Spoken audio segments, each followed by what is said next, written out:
Thank you for joining me on the show today.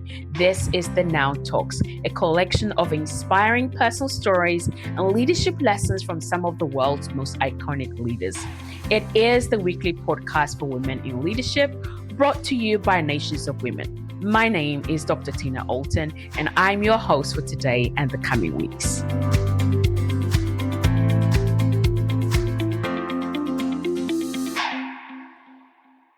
Your life's journey, the lessons, the wisdom. I think so many women often need.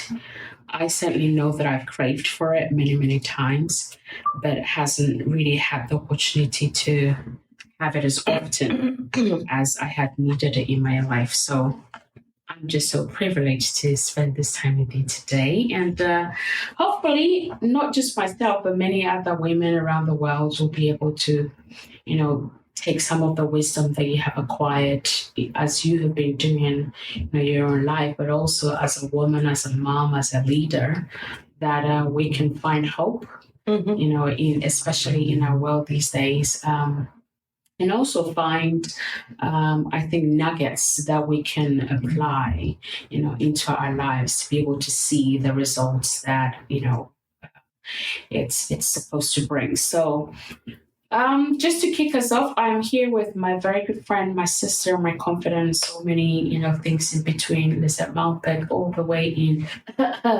Aruba.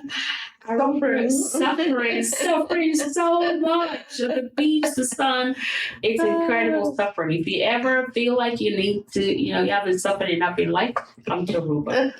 And Lisette is an incredible, global leader. You've had the opportunity to do work cross-culturally, different, countries, even leading teams from different backgrounds. So I think we would have the opportunity to add your bio to this, but really the purpose of our time today is as we're thinking about the summit in South Africa, but even more so longer term beyond the summit. I feel that it really is a time for us as women to arise and come into the light of our original design. But the question that I've been pondering myself in my heart, and with my team and those around me, is how do we as women know when it is the time? How do we know when it is the time? So part of our conversation is going to try to unpack how do we get to come into that awareness of, okay, it's time for me to arise. The focus of our time together in South Africa is accelerating women's leadership for greater socioeconomic development. I think there's research to show whether it's peace talk agreements or, war or any form of negotiation, even just in business and marketing, when women are present at the table, the results look different. Right. And so I think we do have a role to play in being able to accelerate the leadership of women. I also feel that part of the reason why we're not seeing a lot of women at the table comes down to confidence, either confidence in ourselves, confidence in our capacity, capability.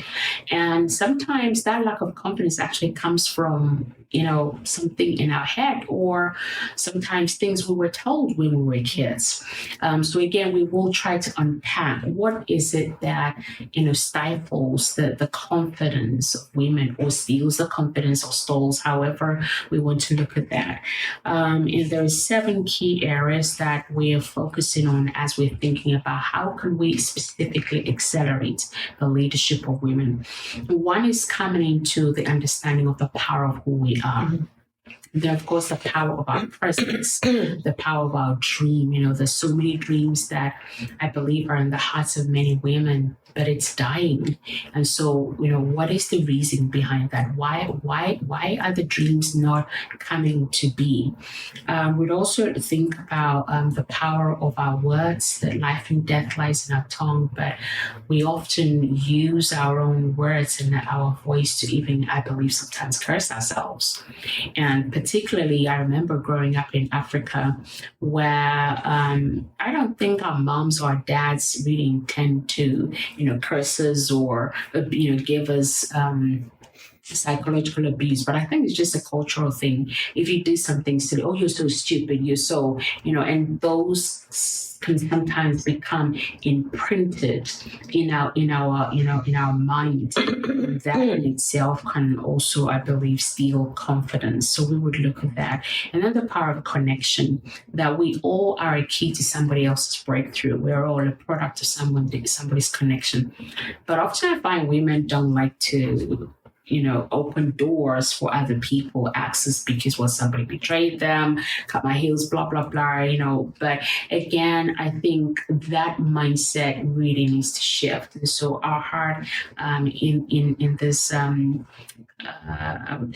together is really to model for the women in the world to see what it looks like when women no longer walk in fear of, if I open the door, create access for somebody else. So, and perhaps maybe some nuggets on how actually do we nurture relationships that are entrusted to us? How do we steward?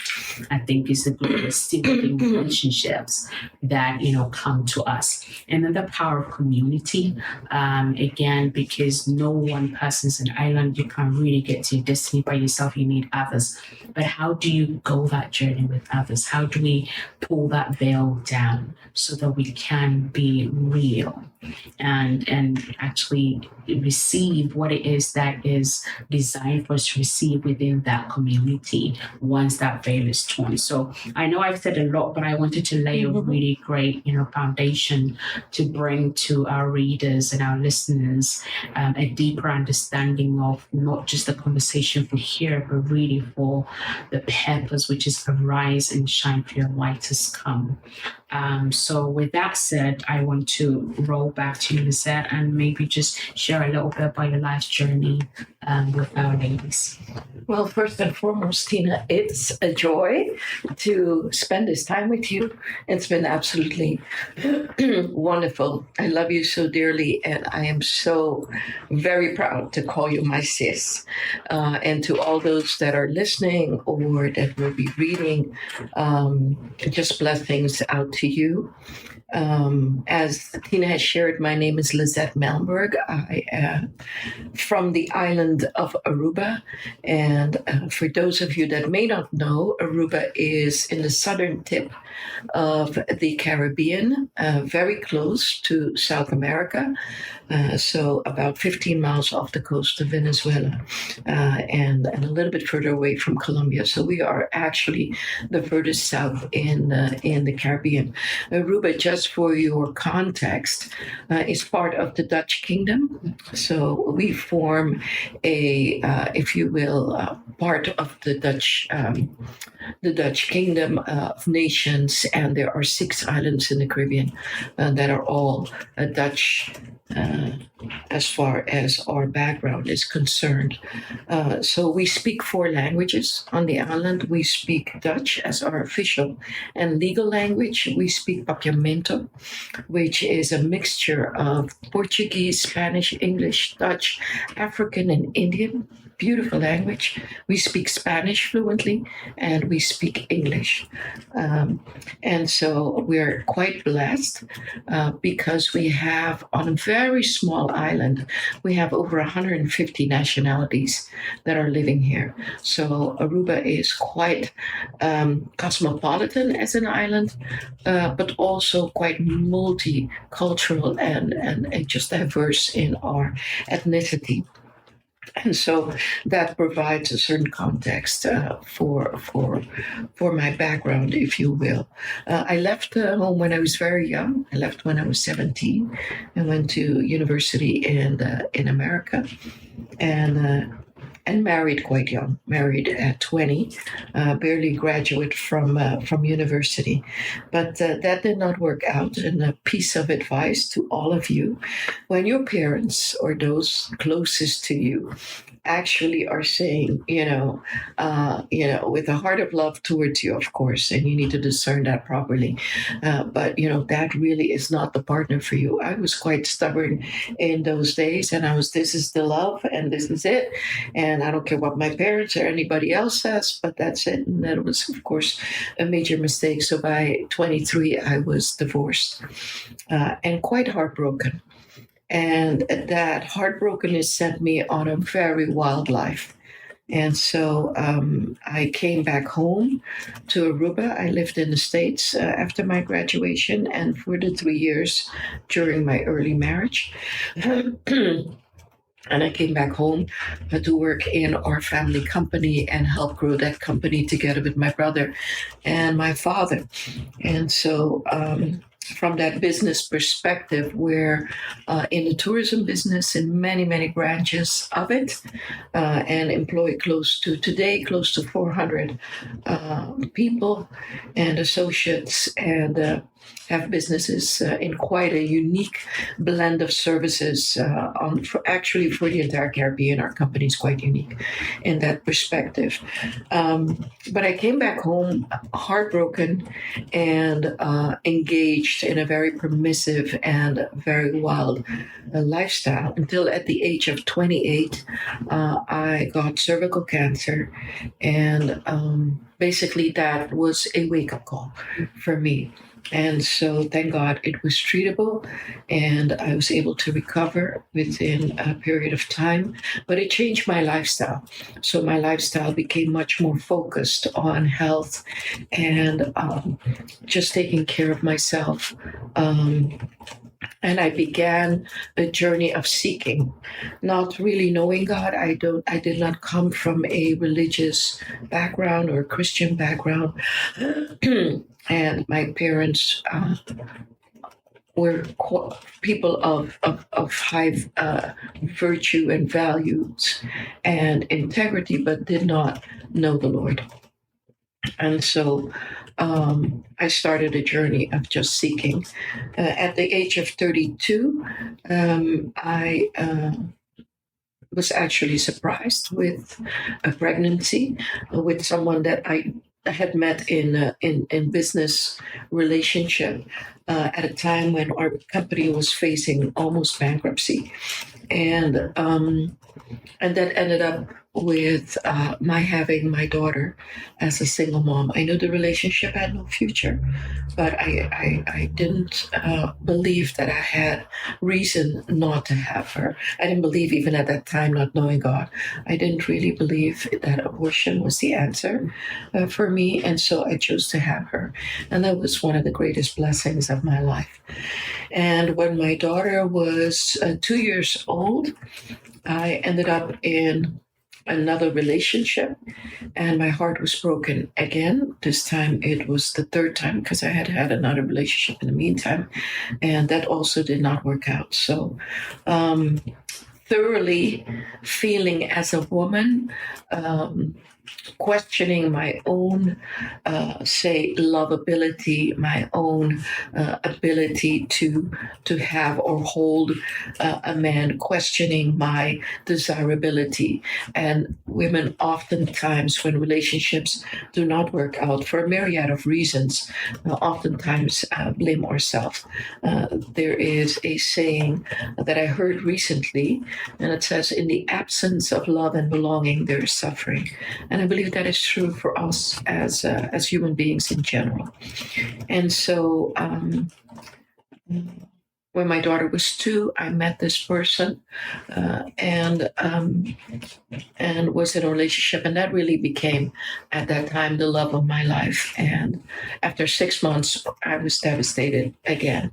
And so that really led me to come to a place of surrender.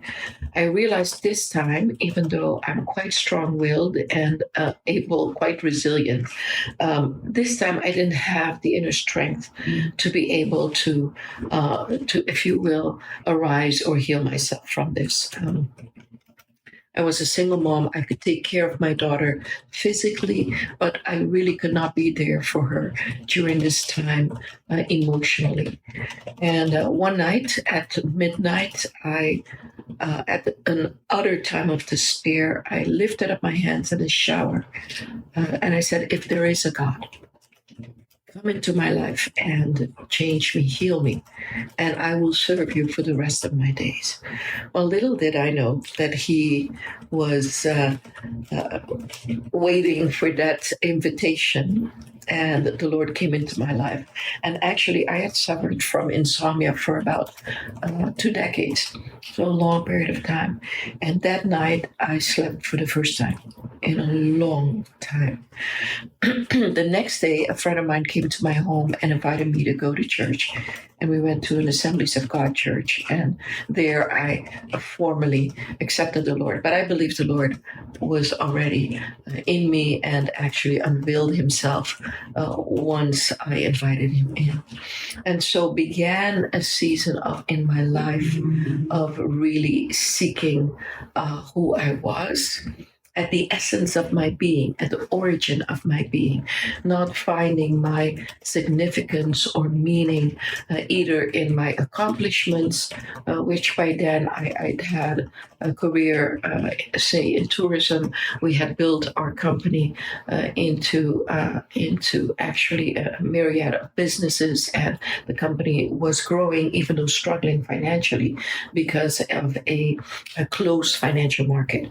And so with those challenges, I just began seeking who I was. And that brought me on a journey of about 7 years of learning spiritual practices, if you will, not to call them disciplines, but practices. Very early on in my spiritual walk, I just learned to cleave to Jesus, just to cleave to him as by necessity. The Lord had taken me through a process where my family thought I had joined a cult they were not familiar with, either charismatic Christianity or anything like that. And so they were quite fearful because of the radicalness, if you will, of my conversion. It could be seen, quite evidently in my life. And so that also isolated me, if you will, from my family. And then a further isolation came from the friends that I had. And I believe that was purposed by God so that I could really fix my eyes upon him as the author and the finisher of my faith. And so a journey and a process began. One of the things I noticed in my early conversion was that there was almost a Christian subculture.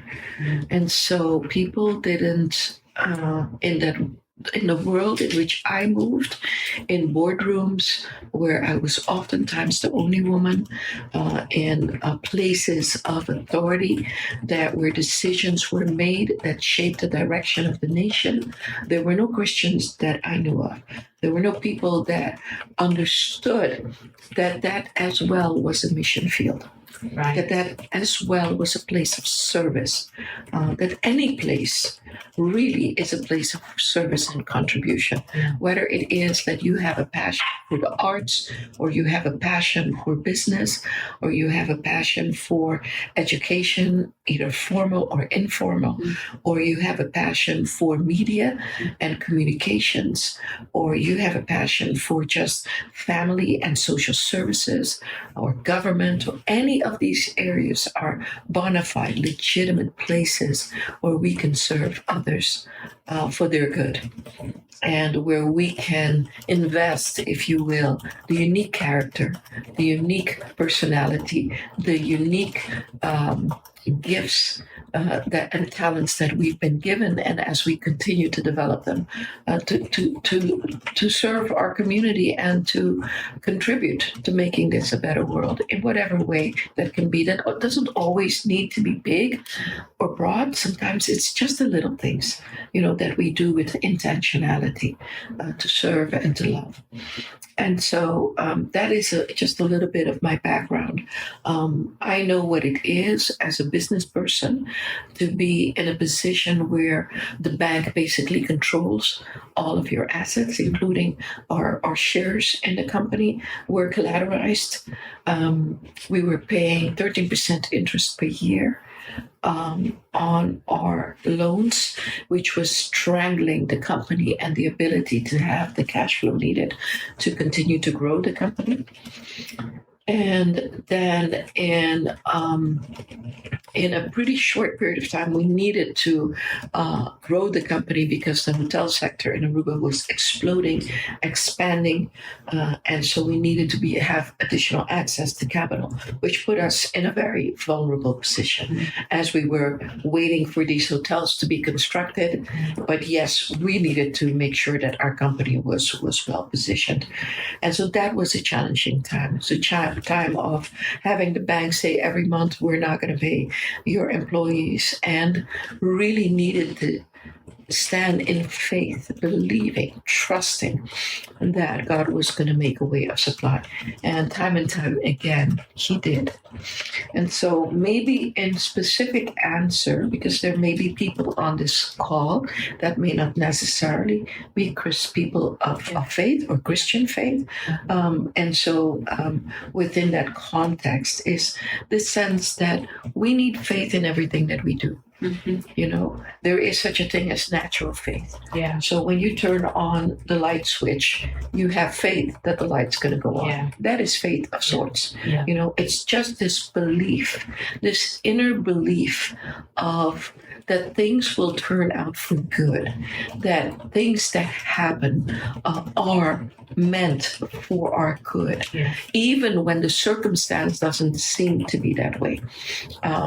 But there's actually a development that's happening, a growth that's happening, an unveiling that's happening on the inside of us throughout any circumstance in life. That's why I say, and I've come to believe that there really is no such thing as failure. Failure informs us of a potential area of growth. Failure can inform us of a blind spot that we personally may hold. Failure can inform us that that is not the pathway to take. Excuse me, and that they may be a different path that is opening up before us, that if we do not stumble, if you will, in a particular area, that we will not see, we will not discover. And so having that kind of mindset, having that kind of inner resilience and confidence that whatever happens in our lives will ultimately turn out for our good. Yeah. Now, this is not easy to do. Tina, you talked about something that is our confidence in ourselves. Yeah. Women oftentimes not fully showing up, not fully using their voice, because we're either afraid of rejection, we're afraid of failure, we're afraid of not having what it takes, etc. And when you ask the question, which is an excellent question, why is that? Yeah. I have come to believe, after just serving in multiple areas, that the key thing is oftentimes shame. And shame is different than guilt. Yeah. Guilt says you have done something wrong. Shame says you are wrong. Yeah. You are a mistake. You know, you are a failure. And that is a significant difference. So how does shame come in? Shame can actually come in when we're still in our mother's womb because of circumstances of trauma, or circumstances of rejection, or circumstances of abandonment that are even happening to our moms. Yeah. And here we are in the womb, and we are receiving, if you will, those signals, even as an embryo, as a child that's growing up in her mother's womb. And then circumstances in life oftentimes can try to inform us with a lie. I believe there's only one lie. And that one lie is usually crafted in such a way through circumstances and situations in our life that tell us that we are not. You are not. Yeah. You are not good. You are not sufficient. You are not beautiful. You don't have what it takes. It's all the things that say, I am not. And oftentimes, those are things that tell us a lie about God or about a good universe, whatever language you want to use. And thus they mirror to us that we then are, or we question our own self-worth. We question our own identity. The more traumatic circumstances are in our early childhood or our years of growing up, the more this shame-based identity is formed. It causes us to be fearful. It causes us to be timid.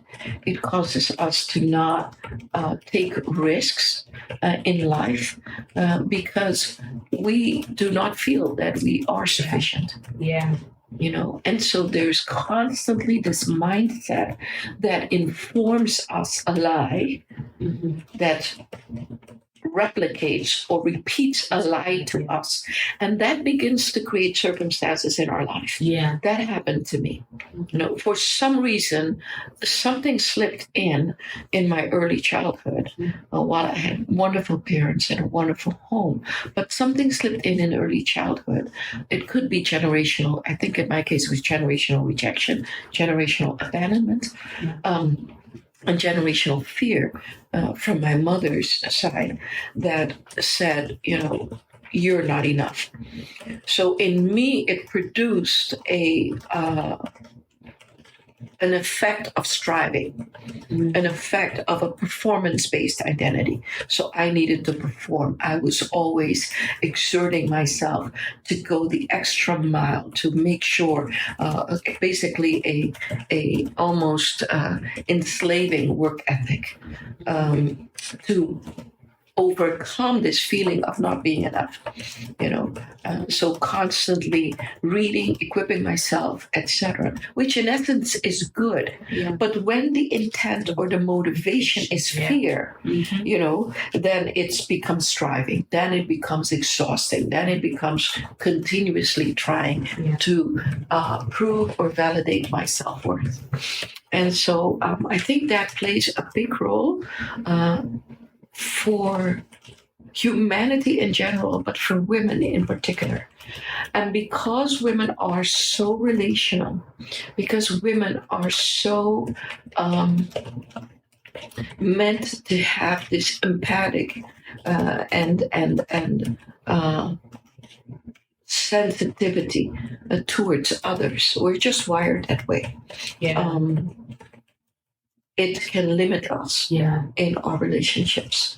And so I think that's one of the big reasons, Yeah, this is so good. I think you've really hit the nail in terms of, that confidence, because I think it just underlines and underpins so many dreams that are lost. So many opportunities that are lost. I know certainly when I was a lot younger, I'm only 25, but again, based on circumstances growing up and, constantly needing to have my father's approval of me, that, I found myself in that pattern, and it got to a point I thought, no, I'm tired. Right. I really am tired. It doesn't matter whether he likes it, doesn't like it. And also, I think I find that for most women, it really sometimes has to come to like a screeching halt, right, to have that realization. I mean, why in your opinion, as a mature woman, would you say to women, don't wait till you have a screeching halt? I think that is. Let me think that through, because that isn't always possible. Sometimes those screeching halts are by design. And they are meant for our good. Because maybe to give an example that's very specific, as I went through my marriage failing, and then this very promiscuous lifestyle, and then the cancer, and then basically coming into two more relationships where I quote unquote fell in love, and those failed. It begins to cause you to question your own worth or your desirability of whatever, and that can be different in different cases. It may be different when you're going through significant lack or poverty or different kinds of circumstances. I'm just using this one. But those actually relationship failures began to position me to question life, to question the meaning of life. They were necessary for my awakening. Do you understand? So oftentimes we see that screeching halt as something that is negative, but when we see the universe and we see God or whoever we see as the supreme being as good, then we begin to understand that everything really is designed for our good. Then it's not about the fact that we come to a screeching halt. Rather, it is, can we recognize the opportunity, and how will we respond? Will we respond in a way where we focus on the failure, where we say, well, okay, then truly I'm no good, or we come in agreement with the lie, or will we find and begin to seek answers that are beyond ourselves? And I believe that's really what any circumstance in life that is painful, because pain informs us that, not in a sense that something is missing, but I look at it that something is wanting to be unveiled, that something deeper within us is wanting to be awakened, is wanting to take us, if you will, to a next level in our growth, in our maturing, in our becoming. And so I think it's important. How do I believe that we can aid so that we don't need a traumatic event, or we don't need a screeching halt, if you will, but we're actually informed by life. And in my experience, it's been curiosity. It's been the willingness to ponder, to ask questions, to not become so, there is a possibility to be over-identified with a particular group. It's possible to be over-identified with either a particular social class, or either a particular form of thinking, or a group, whether that is a religious group or whatever. I believe there's a difference between belonging and fitting in. True belonging always has to do with you showing up as your authentic self. Fitting in is you're trying to become something so that others will accept you. And so fitting in is always, or usually, a betrayal of who you truly are. And so when I truly belong somewhere and I am truly loved, I don't need to change myself. I don't need to betray myself to be there, to be in that space, to be in that group, to be a part of that community. But when I'm trying to fit in, oftentimes I do betray who I really am, because I am trying to either appease, or and that can never be true belonging. And so I think for us, it's really important. How do we interpret signals in life? Are we willing to pause in life? Are we willing to take time to reflect?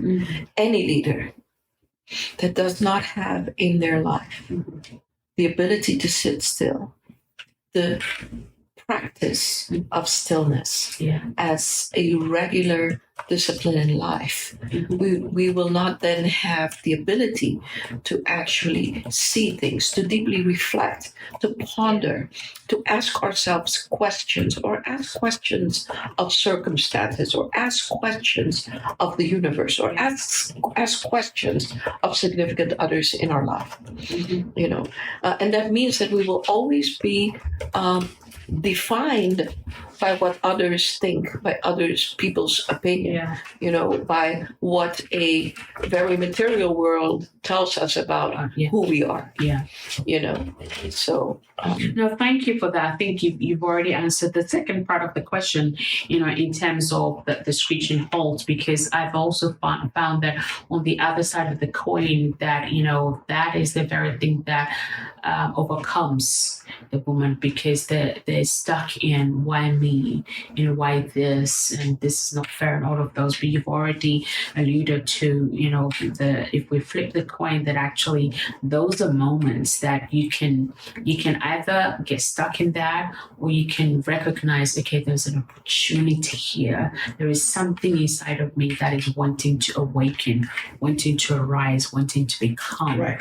And as we have that mindset, that in itself I see plays out as strength. That in itself is a recipe for confidence, right? And resilience. So as women, many times when we are hurt, when we feel rejected, when we feel either that we've made a mistake or failed in some way, then there's a tendency in us, if we will come in agreement, if we will align with the I am not lie, then we will either rehearse the pain. So we will constantly be thinking about it. We will become almost obsessed with it. We will repeat it and rehearse it in our mind. We will replay the scenario continuously. We may nurse it. So we're then actually feeding it with self-talk. I can't even believe they did that to me, or how could they, and then we begin to feed. When we nurse it, we begin to feed on resentment, bitterness, even hatred, etc. We can curse it. So we're basically saying, okay, I cursed the person, or I cursed the situation, or whatever the case may be, or we can choose to arise from it, and not to agree with the I am not lie, which is the shame-based identity, and to say, no, I have inherent worth. The fact that I exist, the fact that I breathe, the fact that I am here says something about who I am. Yes. It says something about what was intended in my being, what was intended for my significance, what was intended for me to contribute. There is no one on this earth who is here by accident. We are all here by unique design and with a unique purpose. And that purpose is for good. And we have already been wired, we have already been shaped, we have already been formed with that purpose in mind. And so it then does not become an issue only of development, even though development is important. It rather becomes an issue of discovery. Yes. And situations, relationships, and all these things help us on our life journey of discovering. Discovering who I am, discovering how I respond in a unique way to situations, discovering how there is more in me than meets the eye. And when I am willing to respond, when I will face life's challenges with that kind of a mindset, with that kind of a resilience, with a refusal to come in agreement with what life is trying to present to me on the side of I am not, and I am saying I am. Yes. This is so good. Ladies, I do hope that, we're taking some real nuggets here because I definitely am. And I think, you've answered, I'm seeing like 4 or 5 questions, only one here that I think ultimately our victory is going to come from the moment we recognize what life is, throwing at us and refusing to come into agreement with it. I am not. That's for me, I think that seals the deal. Mm-hmm. The moment we recognize, okay, I am in something, this doesn't feel comfortable, then we have to find the other side of the what is this I am not that's coming at me. Right. And you know what, Tina, for women oftentimes that is filtered through our emotions. Yeah. Do you understand? Yeah. Because we are highly sensitive, nurturing. Yeah. We're wired for nurturing. We're wired for relationship. We're wired for connection. Yeah. Yes. And so, and that is at a much higher rate, if you will, of sensitivity, even than men oftentimes. And it's not that men don't have that sense, but women are particularly outfitted, are particularly wired to connect to others. Yeah. And because of that, also we can filter things through our emotion. Yeah. And what I want to point out with what you were saying is that our emotions are not necessarily the true messengers, or the truth that we want to come in agreement with. Because our emotions may inform us based on an I am not messaging. And so when we then, in our mind, have the ability to say, no, I am. I am good. I am enough. I am able. I have been given the capacity. And that actually begins to inform our emotional state. Yes.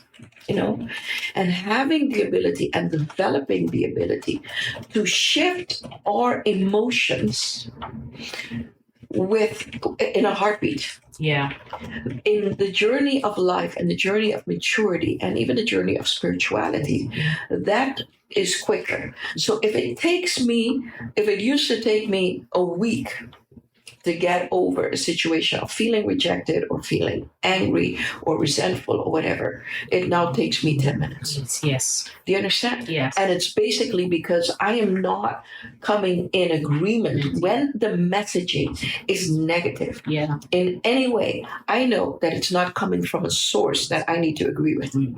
Because it's coming from the source that wants to affirm that I am not. And my mind says, no, wait a minute, I make a choice. I am. This is so good. It leads us right into the connection piece in terms of how do we often even connect. Why do we hesitate in connection? And you've laid the foundation so beautifully. So I'd like to be mindful of time. I'd like you to share with us maybe 2 or 3 practical tips that will help any woman as a leader to really be able to steward relationships. I think this is very crucial. We must understand the emotion and the message we're getting when we want to. Sometimes I think even ourselves wanting to move into community, move into relationship, connection, and we kind of like pull ourselves back. But yet that is the very place that is meant for us. So can you give us 2 to 3 practical wisdom or nuggets that would help women as leaders to be good stewards of the relationships that come to them or that are created for them, or relationships that they desire to build. So in relationship building, how can we steward that well? I think that's an excellent question.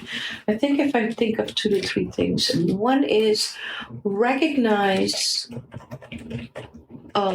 when you are experiencing shame.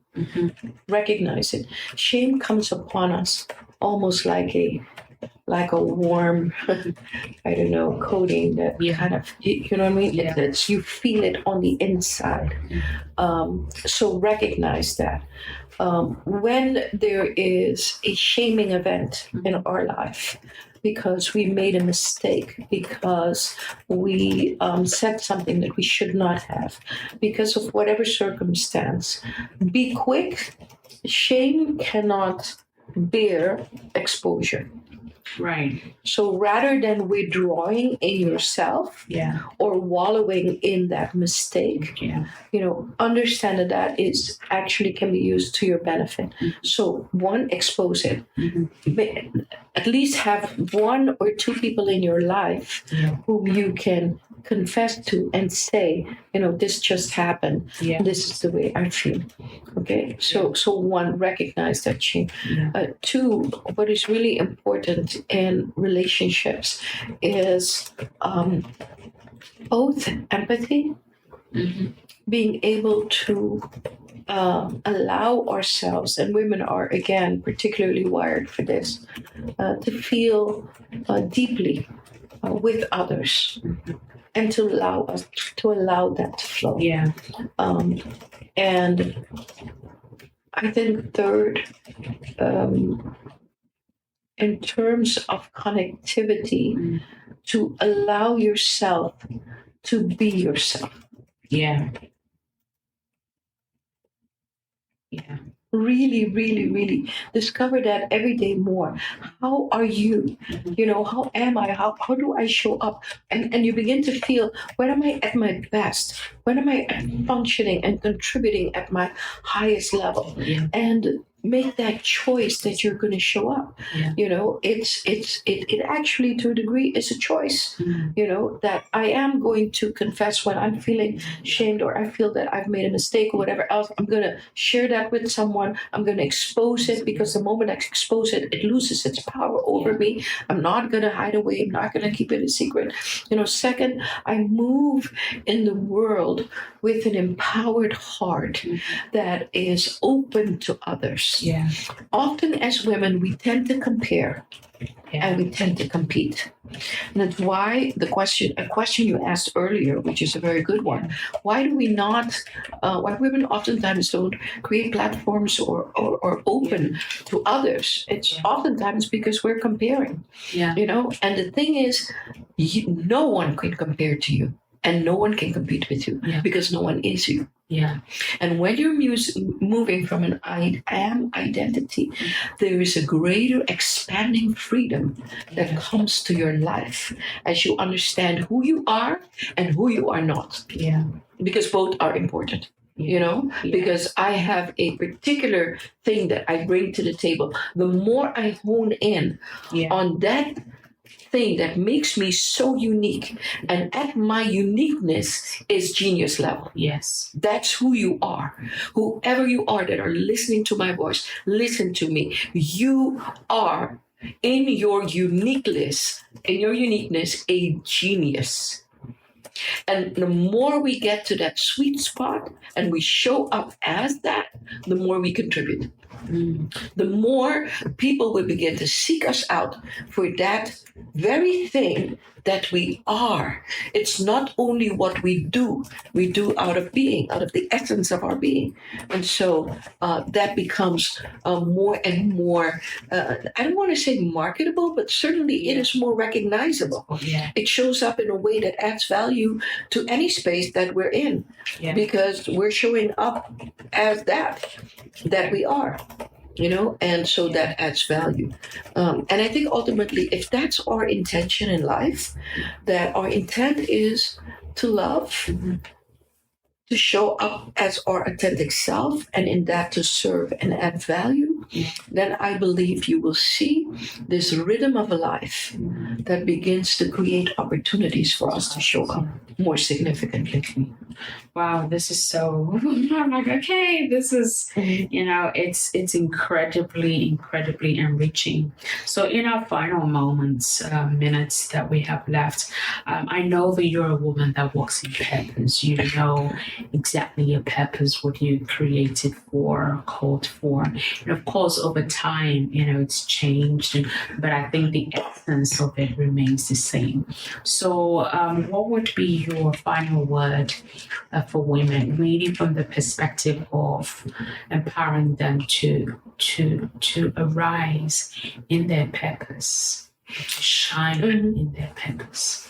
I would say, first, I would ask a question, and I would say to you, what do you have? Mm-hmm. Not what you have not, but what do you have? What is an ability that you have? Whether it is sewing, singing, making music, cooking, everyone has something to give, something to serve with. Capacity, talent, a gift that we have been given. You don't give yourself the gift necessarily. You discover it and then you develop it and you become intentional. I think rather than trying to be all things to all people, it is more important to find out that thing that I do well and develop that ability, hone it, so I can be the best in class in that area. I think that's really important. And when we discover that thing that we have so uniquely as ourselves, is to understand that makes me a leader. Leadership is not position. Leadership is influence. And influence comes from proximity. It comes from intimacy. It comes from being able to let my gift of being and my gift of doing contribute to others. So that begins to now expand my sphere of influence. Because as others find value in what I have to offer, then that is oftentimes demanded more. Which then create opportunity for us to either monetize the gift or either to find a place of contribution for the gift. Which there is no gift that's given, there is no talent that is given, there is no capacity that is given that is void of purpose. This is so good. So we have a few, or less than a few, just a couple of minutes left to wrap this up. We have women who are just coming into places of leadership in community, in nations. We have former first ladies, we have former female presidents, we have women from a very wide, range of background. As a woman, as a mom, as a leader, what do you want to, what would you leave with them that will, I want, like you think a seed, what seed as a leader in this season of your life, what seed are you willing to plant in the women that are reading this, listening to this? I would want to not just plant, but rather impart. Impart, that's the word, yes. Impart. Yeah. A sense of enjoying the present moment, of living in the now. We cannot live in the past because there's no future in it. And so past only serves to enrich us, inform us, and teach us valuable lessons in life. And we cannot live in the future. And even though we must have a vision for our future, we cannot delay our sense of contentment, our sense of I am enough, our sense of satisfaction of life, of gratitude for life, until, and we as women have more of a tendency to do that. So I'll be happy when, I'll be good when, and what I would say and what I would impart to you is the ability, the grace to live in the ever-present now. Now is all you have. Now, make a choice. You are a now woman. So with that, live in the now. Do not forfeit the moment you are in by not either listening or by not enjoying the person that you're with, the conversation that you're able to have, the moment that you're in your life, because you are delaying that gratification, you are delaying that sense of contentment until you have. And so as we learn to be more present in our own lives, more present to ourselves, more present to those that we are with, you will see life unfolding in a beautiful tapestry and in a very organic way. That's what I would contribute. Thank you. And that's it, women.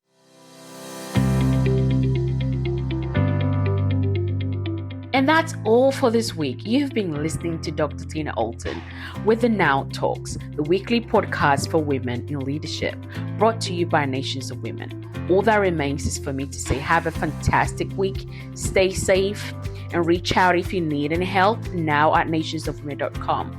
Until next time, enjoy the pursuit of your potential, and remember, now is your time.